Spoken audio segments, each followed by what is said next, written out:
Hello my dear students, welcome to Magnet Brains Hindi medium में। प्रज्ञा गुप्ता लेकर आई हूं आपके लिए भारत रत्न महामना मदन मोहन मालवीय जी का पाठ, जो कि आपकी पाठ्य पुस्तक का है आखिरी पाठ। हम इस पाठ के प्रश्नोत्तर, सार, भाषा अध्ययन बहुत अच्छे से कर चुके हैं। नंबर है अब हमारे एमसीक्यूज यानी कि बहुविकल्पीय प्रश्न का। अगर पाठ को हमने बहुत अच्छे से पढ़ा है तो एमसीक्यूज करना हमारे लिए बेहद हो जाता है आसान। चलिए शुरू करते हैं कि ये एमसीक्यूज यानी कि बहुविकल्पीय प्रश्न हमसे क्या सवाल कर रहे हैं। ठीक है, मदन मोहन मालवीय जी के जन्म के कालखंड के समय भारत किस चीज के लिए संघर्षरत था? ठीक है, जब ये मदन मोहन जी का जो कालखंड यानी कि जो टाइमिंग है, जब ये टाइम चल रहा था, उनका समय चल रहा था, तो भारत उस समय किस चीज के लिए प्रयास कर रहा था? ऐसी कौन सी चीज चाहिए थी? स्वतंत्रता, शिक्षा, भोजन या फिर वस्त्र? तो जी हाँ, पाठ आपने बहुत अच्छे से पढ़ा है। थोड़ा सा डालिए दिमाग पे जोर ताकि घटनाक्रम को याद करते हुए आप दे सके इसका सही उत्तर। जी हाँ, इसका सही उत्तर है स्वतंत्रता। उस समय भारत गुलाम था, अंग्रेजों के बंधन में था, परतंत्र था और हम सब उस समय स्वतंत्रता पाने के लिए प्रयासरत थे। ठीक है,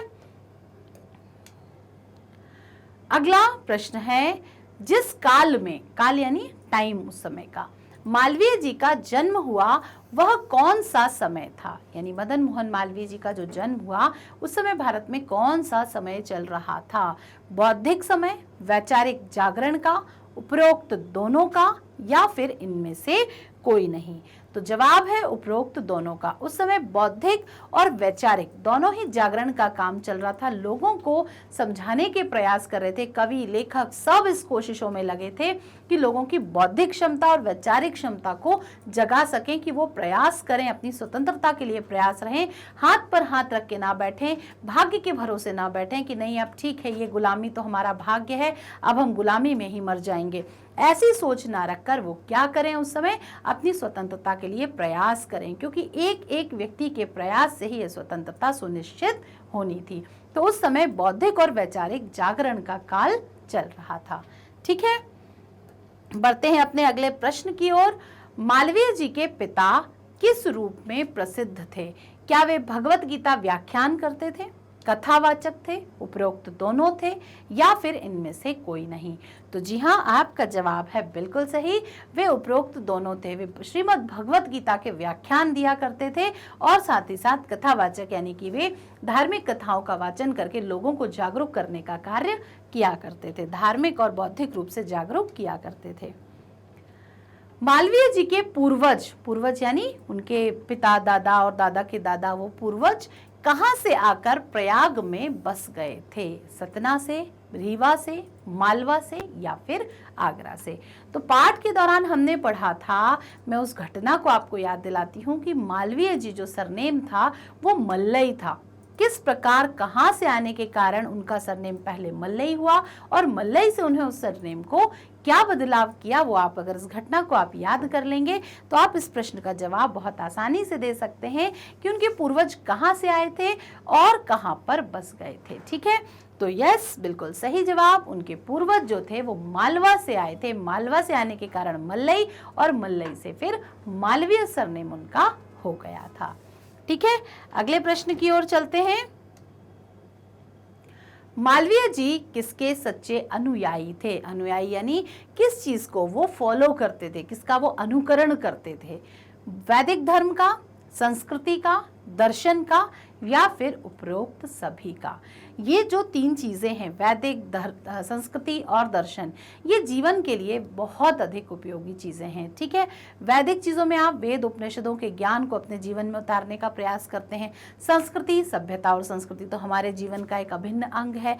दर्शन हमें सिखाता है कि किस प्रकार हम ईश्वर के बारे में सोचें, द्वैत, अद्वैतवाद, आध्यात्म के बारे में सोचें। तो ये तीनों की तीनों चीजें जो थी, इसके मालवीय जी अनुयायी थे। तो इसका सही जवाब है उपरोक्त सभी, क्योंकि मालवीय जी का जो व्यक्तित्व हमने इस पाठ में देखा है उसके आधार पर हम कह सकते हैं कि उनके जीवन में वैदिक धर्म की, संस्कृति की और दर्शन की, तीनों की अक्षुण्ण छाप थी, और जिसके कारण वे दूसरों के जीवन को भी प्रेरणा देने से, जो उन्होंने कार्य किया प्रेरणा देने का, उसके कारण ही वो इतने प्रेरणास्पद बन पाए, साथ ही भारत रत्न जैसे भारत के सर्वोच्च पुरस्कार के हकदार बन पाए। ठीक है, तो किसके अनुयायी थे? वैदिक, संस्कृति और दर्शन के वे अनुयायी थे, वो तीनों को मानते थे। कौन सी नदी हिंदुओं की धार्मिक आस्था व विश्वास का प्रतीक है? देखिए, नदियां तो वैसे हमारे लिए सारी नदियां उपयोगी हैं, लेकिन ऐसी कौन सी एक नदी है जिसका वर्णन आपने घर घर में बच्चे बच्चे ने सुन रखा है? तो यहाँ पर आपको उसका नाम बताना है। चंबल, रावी, ताप्ती या फिर गंगा? जी हाँ, उत्तर है बेहद आसान आपके लिए, समझ आप गए हैं, कमेंट बॉक्स में उत्तर आना भी शुरू हो गए हैं। जी हाँ, गंगा इसका सही जवाब है, क्योंकि हमने बचपन से ही गंगा नदी के बारे में इतना कुछ सुन रखा है कि गंगा हमारे लिए धार्मिक रूप से, पौराणिक रूप से और भौगोलिक रूप से विशेष पुण्यदायी नदी है। धार्मिक रूप से हमने देखा कि गंगा को किस तरह अवतरण हुआ, हमने भागीरथी के द्वारा, भागीरथी नाम उसका क्यों पड़ा, कैसे राजा भागीरथ उसको पृथ्वी पर लेकर आए, शिव की जटाओं से वो निकली तब उसका क्या नाम हुआ, तो किस प्रकार गंगा हिमालय पर्वत से निकलकर पूरे भारतवर्ष में भ्रमण करती है और कैसे वो अपने आसपास रहने वाले जहां जहां से वो निकलती है सबका माँ की तरह पालन पोषण करती है, तो ये हमने जाना था। तो जो ये नदियां हैं, इनको काका कालेलकर ने, एक बहुत महान साहित्यकार हैं, उन्होंने लोकमाता की संज्ञा दी है। काका कालेलकर ने उन्हें लोकमाता क्यों कहा है? जैसे माता हमारा पालन पोषण करती है, वैसे ही ये नदियां, गंगा ही नहीं, सारी नदियां हमारा माता की तरह पालन पोषण करती हैं। इनके किनारों पर रहने वाले जो गांव हैं, जो गांव बसे हुए हैं, उनके पालन पोषण की जिम्मेदारी इन नदियों पर ही है। मत्स्य पालन हो, चावल उद्योग हो, डेल्टा फॉर्म करना हो, या फिर ऐसी कोई चीज़ें हो जो नदियों के आसपास खेती, सिंचाई आदि के द्वारा ये नदियां हमारे माँ के समान हमारा पालन पोषण करती हैं। गंगा नदी के बारे में एक पौराणिक मान्यता के अनुसार अगर हम देखें तो व्यक्ति के जीवन की जो अंतिम यात्रा होती है, जन्म से लेकर मृत्यु तक, मृत्यु के बाद जो दाह संस्कार किया जाता है, दाह संस्कार के बाद जो अस्थियां बचती हैं, हिंदू धर्म में माना जाता है कि अगर वो अस्थियों का विसर्जन गंगा नदी में कर दिया गया है तो व्यक्ति को मोक्ष प्राप्त होता है। हर एक व्यक्ति की यह बहुत अंतिम इच्छा होती है कि उसका जो अस्थियों का संचयन है, विसर्जन है सॉरी, वो कहां पर हो? गंगा नदी में हो। इलाहाबाद, गया, प्रयाग जी वगैरह में आपने देखा ही होगा। तो इस प्रकार जो हमारी धार्मिक आस्था है और साथ में जो विश्वास है वो बहुत प्रबल हो जाता है कि गंगा नदी देव नदी जो उसको कहा गया है, तो वो ऐसे ही नहीं कहा गया है, उसको देव नदी कहा गया है कि वहां मिलने पर हम सीधे जाकर देवताओं से हमारा मिलन हो जाता है। तो इस प्रकार हमने गंगा नदी के धार्मिक, पौराणिक और भौगोलिक महत्व जाना। गंगा नदी सदा नीरा नदी कहलाती है, वो कभी भी सूखती नहीं है, उसमें वर्ष भर पानी रहता है। हिमालय से निकलने के कारण, ग्लेशियर के पिघलने के कारण उसमें वर्ष भर पानी रहता है, तो वो सदा नीरा नदियों में से एक है। बढ़ते हैं अपने अगले प्रश्न की ओर, जो कि है प्रश्न 7। मालवीय जी राष्ट्रीय एकता में बाधा किसे मानते थे? बाधा का अर्थ होता है रुकावट। ठीक है, क्या रुकावट मानते थे? ऐसी कौन सी चीज थी जिससे राष्ट्रीय एकता में रुकावट आ रही थी, राष्ट्रीय एकता पूरे ढंग से नहीं हो पा रही थी? छुआछूत, अस्पृश्यता, अशिक्षा, उपरोक्त सभी। छुआछूत यानी वर्ण भेद के अनुसार, ये बहुत नीची जाति का व्यक्ति है, ये ऊंची जाति का व्यक्ति है, इसके हाथ का पानी नहीं पीना है, ऐसे कुएं में नहीं पानी भरने नहीं जाने देना है, इनका कुआं अलग होगा, इनका मंदिर अलग होगा। तो ये चीजें जो हमारी राष्ट्रीय एकता में बाधक थी या नहीं, सोच कर देखिए। अस्पर्शता, किसी को छूने की, वो कि ये इसने अगर हमारे घर में आकर बैठ गया है तो अब ये चीज़ गंदी हो गई है, ये हमें छू नहीं सकता।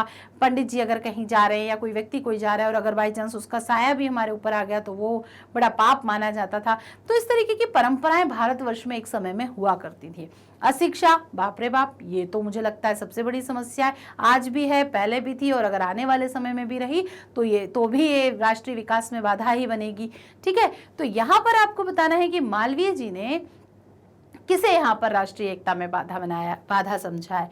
तो जी हाँ, बिल्कुल सही, मेरे जो सोच है उसके अनुसार भी जवाब बिल्कुल सही है, पाठ के अनुसार भी ये जवाब बिल्कुल सही है, और आपकी अपनी सोच भी यही होना चाहिए कि जीवन में अगर हम इन छोटी छोटी बातों में लगे रहेंगे, छुआछूत, अस्पृश्यता जैसी, तो फिर हमारा विकास तो होने से रहा, क्योंकि जो बड़े बड़े देश हैं वहाँ ये सारी चीज़ें मायने नहीं रखती हैं। वहाँ पर सिर्फ लोगों की बुद्धिमत्ता, लोगों की योग्यता के दम पर वो देश प्रगति कर रहे हैं। और अगर हम इन्हीं चीज़ों में उलझे रहे, छुआछूत, स्पर्शता, अशिक्षा, तो हमारा जो विकास है वो कहीं ना कहीं बाधित तो ज़रूर होगा।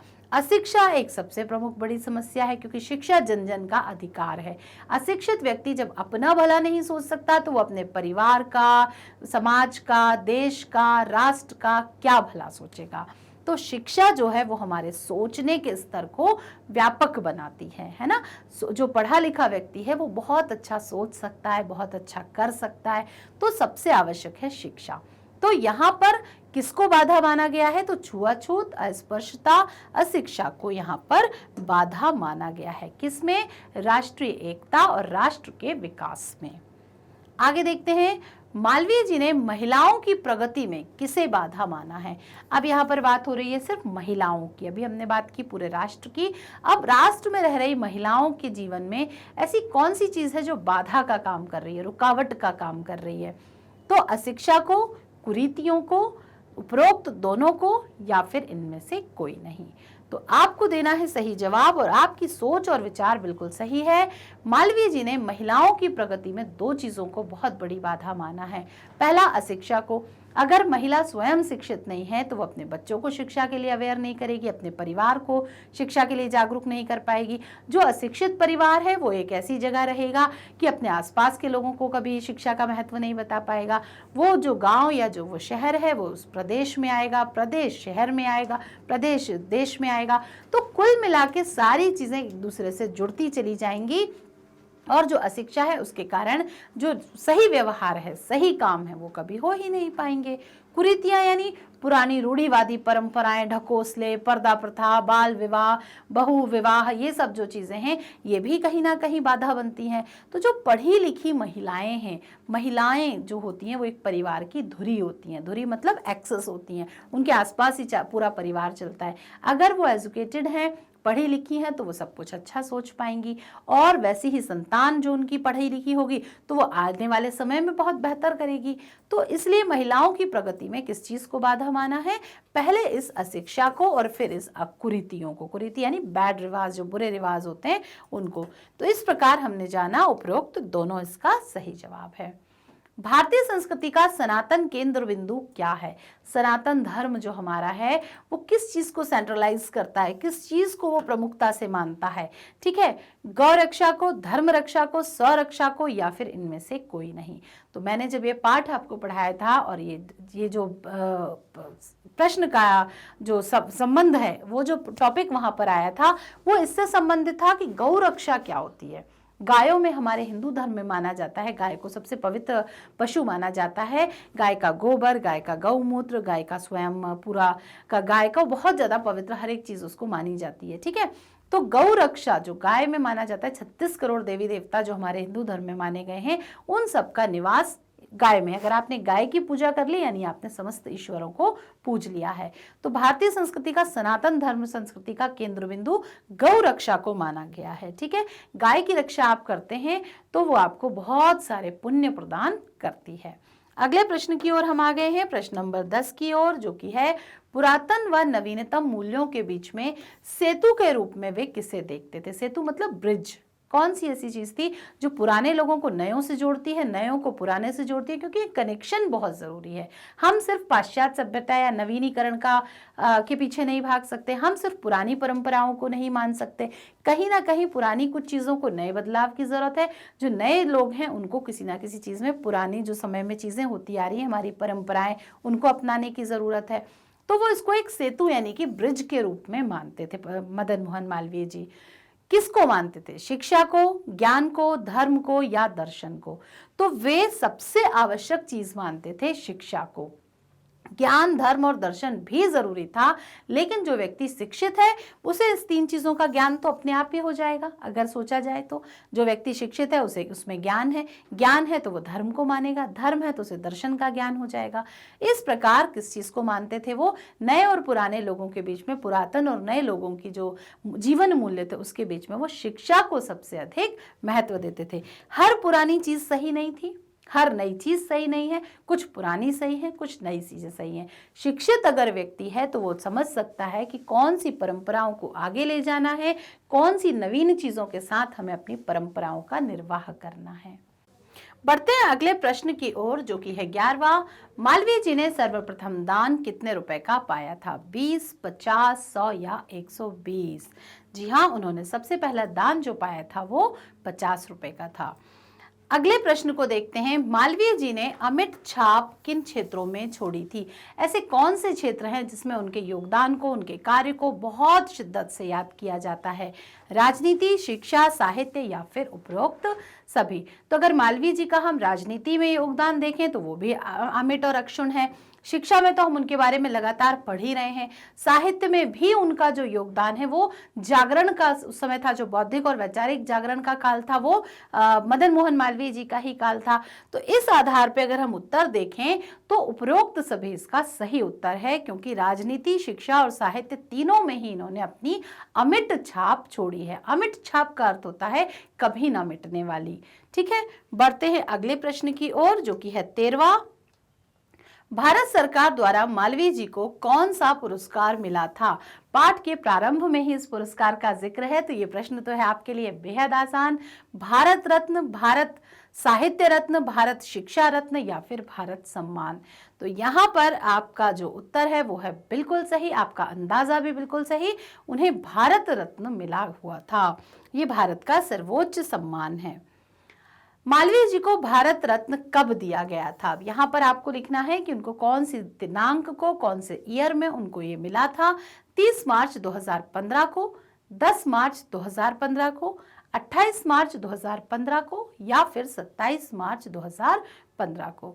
जी हाँ, हमने लेखक परिचय के दौरान जाना था, पाठ के दौरान हमने जाना था, तो उन्हें 30 मार्च 2015 की, यानी कि वर्तमान समय से अगर देखा जाए तो कुछ ही सालों पहले उनको ये पुरस्कार दिया गया है। ठीक है, बढ़ते हैं अगले यानी 15वें प्रश्न की ओर। अनुयायी शब्द का क्या अर्थ है? अनुयायी शब्द का अर्थ मैंने भी आपको थोड़ी ही देर पहले बताया है। अगर आप मेरी बातों को ध्यान से सुन रहे हैं तो इसका जवाब देना है बेहद आसान। अनुयायी का अर्थ है अनुकरण करने वाला, अनुकरण को देखने वाला, अनुकरण ना करने वाला या फिर उपरोक्त में से कोई नहीं। तो आपको देना है इसका सही जवाब और आपका जवाब है बिल्कुल सही। एक बार जोरदार तालियां आपके लिए। अनुकरण करने वाला जो होता है वो अनुयायी कहलाता है। ये अनेक शब्दों के लिए एक शब्द के अंतर्गत आप इसको अक्सर पढ़ा करते हैं। बढ़ते हैं अपने 16वें प्रश्न की ओर।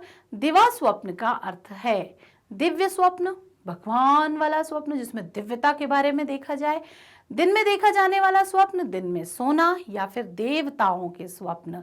ठीक है, तो आपको बताना है यहाँ पर सही जवाब इसका। जी हाँ, तो इसका सही जवाब है दिन में देखे जाने वाले जो स्वप्न होते हैं वे दिवा स्वप्न कहलाते हैं। ठीक है, तात्कालीन का अर्थ है तात्कालीन, तत्काल होने वाला, यूं सोचा यूं हो गया, उस समय का, जिस समय की बात हो रही है, जिस समय की, उस समय का, उपरोक्त दोनों या फिर दोनों में से कोई नहीं। तो आपको देना है इसका सही जवाब। एक कुछ पलों का समय लीजिए, सोच लीजिए, क्योंकि इसके बारे में भी हमने बहुत विस्तार से चर्चा की थी कि तात्कालीन शब्द का क्या अर्थ होता है। तो तात्कालीन शब्द का अर्थ है उसी समय का, जिस समय की बात की जा रही है उसी समय का। तात्कालीन समय, जिस समय आपको बुलाया गया था उस समय शिक्षक कक्षा में नहीं थे, तो तात्कालीन समय यानी उस समय, जिस समय की आप बात बता रहे हो। ये एक उदाहरण मैंने आपको बताया। तात्कालीन समय यानी कि उस समय, जिस समय मदन मोहन मालवीय को भारत रत्न दिया गया था उस समय की ये बात की जा रही है। तो समझ में आ गया होगा आपको कि तात्कालीन मतलब उसी समय की बात है, तत्काल अभी की बात नहीं है कि मैं अगर अभी आपको पढ़ा रही हूँ तो मैं आपको बोलूँ कि तात्कालीन समय में मैं आपको ये पढ़ा रही हूँ, लेकिन मैं आपको ये बताऊंगी तात्कालीन समय में ऐसा हुआ करता था, राजा ऐसे हुआ करते थे। तो मैं जब भूतपूर्व कोई बात बता रही हूँ तब के लिए शब्द प्रयोग किया जाएगा। अगला देखते हैं। समदृष्टा शब्द का अर्थ है जो सबको अलग अलग भाव से देखता है, तुम अलग तुम अलग तुम अलग तुम अलग, या फिर जो सबको समान भाव से देखे, सब एक समान है। हिंदू, मुस्लिम, सिख, ईसाई, ऊंच नीच कुछ भी नहीं है, सब एक समान है। या फिर उपरोक्त में से कोई नहीं या फिर उपरोक्त दोनों। ठीक है, तो आपको यहाँ पर बताना है कि कौन सा विकल्प सही है। जी हाँ, बिल्कुल सही जवाब। जो सबको समान भाव से देखता है वो समदृष्टा कहलाता है। मदन मोहन मालवीय जी समदृष्टा थे। उनके लिए धर्म, जाति, इन सब चीज़ों की, महिला पुरुष का कोई अंतर नहीं था। वे सबको एक भाव से देखते थे। बस उनके लिए मनुष्य होना सबसे सर्वप्रमुख था और ये भावना जो थी वो विकास के लिए सबसे ज़्यादा आवश्यक थी। अगला है निषेधात्मक वाक्य है। निषेधात्मक में ही छुपा हुआ है नहीं का भाव, है ना। किसी चीज में नहीं का भाव जो होता है, यह मेरा घर नहीं है, मेरी नई कार अभी नहीं आई, माँ आज बाजार नहीं गई, उपरोक्त सभी। क्या ये सारे वाक्य निषेधात्मक हैं? या फिर पहचानिए कौन सा वाक्य इसमें निषेधात्मक है। जी हाँ, इन सभी वाक्यों में हम नहीं शब्द का प्रयोग, साथ ही साथ नकारात्मकता का भाव देख रहे हैं, इसीलिए ये सारे शब्द क्या है? उपरोक्त सभी इसका सही जवाब है। ये तीनों के तीनों वाक्य निषेधात्मक वाक्य कहलाएंगे। ठीक, आ गए हैं हम अपने अंतिम प्रश्न की ओर, जिसका पहला विकल्प है जिसका कोई खंड ना हो सके। अखंड कहते हैं, खंडित कहते हैं, खंडन कहते हैं, या फिर उपरोक्त सभी कहते हैं। तो जिसका कोई खंड ना हो सके उसे कहते हैं अखंड। अखंड ज्योत, अखंड रामायण, इन सारी चीज़ों के मैंने आपको उदाहरण दिए थे कि जो चीज़ बीच में बिना रुके चलती रहती है अनवरत या होती रहती है, वो होती है अखंड। अखंड ज्योत जलाई जाती है। नवरात्रि के दिनों में आपने देखा होगा घरों में, मंदिरों में अखंड ज्योत जलाई जाती है जो 9 दिन लगातार जलती है। अखंड रामायण के पाठ किए जाते हैं जो कि 2 से 3 दिन तक बिना रुके पूरी रामायण को एक साथ पढ़ा जाता है। तो उस शब्दों का क्या अर्थ होता है? अखंड। तो इस प्रकार हमने आज यहाँ पर खत्म किए हमारे विकल्प। 20वें विकल्प को हमने पढ़ लिया है। इस पाठ को बहुत अच्छे से आप सुन चुके हैं, समझ चुके हैं, विकल्प कर चुके हैं, प्रश्नोत्तर कर चुके हैं, सारा कुछ कर लिया है। तो अब आपको करना है इसका सिर्फ पुनरावलोकन और परीक्षा के लिए इसकी जोरदार तैयारी। तब तक के लिए अब हम नई पुस्तक अपनी शुरू करेंगे जिसका नाम है महान व्यक्तित्व। तो उसके हर एक वीडियोस आपको यहाँ पर मैग्नेट ब्रेन्स में उपलब्ध रहेंगे। ठीक इसी प्रकार आप उसको देखेंगे, सुनेंगे, समझेंगे और महान व्यक्तित्व से महान होने की प्रेरणा लेंगे। ठीक है, मैग्नेट ब्रेन्स आपको सिर्फ इतना ही नहीं, हर एक कक्षा का, हर एक विषय का वीडियो उपलब्ध कराता है, वो भी बिल्कुल निःशुल्क। इसके साथ साथ CBSE English medium, Hindi medium, NTSC, CUET, Olympiads, spoken English, UP board और बिहार बोर्ड के भी यहाँ पर सारी पुस्तकों के सारे मटेरियल उपलब्ध हैं जो कि बिल्कुल निःशुल्क हैं। बुक्स और ई बुक्स के खजाने के लिए भी आप लिंक में, डिस्क्रिप्शन बॉक्स में जो लिंक दी गई है उसको क्लिक करेंगे, गूगल फॉर्म ओपन होगा, उसको भर दीजिए। जिस कक्षा से आप संबंध रखते हैं, जिस विषय की वर्कशीट्स आपको, ई बुक्स आपको चाहिए हैं, जैसे ही आप वहाँ फिल करेंगे, सबमिट करेंगे, जैसे ही आएगी हमारे पास जानकारी, हम आपके पास वो सब कुछ मटेरियल तुरंत पहुँचाएंगे। ठीक है, साथ ही साथ हमसे बने रहने के लिए, हमारे साथ जुड़े रहने के लिए फेसबुक, इंस्टाग्राम, ट्विटर और टेलीग्राम की आप मदद लेंगे। वीडियो को लाइक, कमेंट, शेयर और सब्सक्राइब करना ना भूलें, जिसमें सबसे ज़रूरी है लाइक तो आप कर ही रहे हैं जिसका पता मुझे चल रहा है, साथ ही साथ सबसे ज़रूरी है शेयरिंग करना, क्योंकि मैग्नेट ब्रेन्स मानता है ज्ञान बांटने से बढ़ता है। तो ज्ञान को बांटते रहिए, अच्छाई की खुशबुओं को फैलाते रहिए। मिलते हैं अपने अगले वीडियो में एक नई पुस्तक के साथ जिसका नाम है महान व्यक्तित्व। मिलते हैं बहुत जल्दी, तब तक के लिए बाय बाय।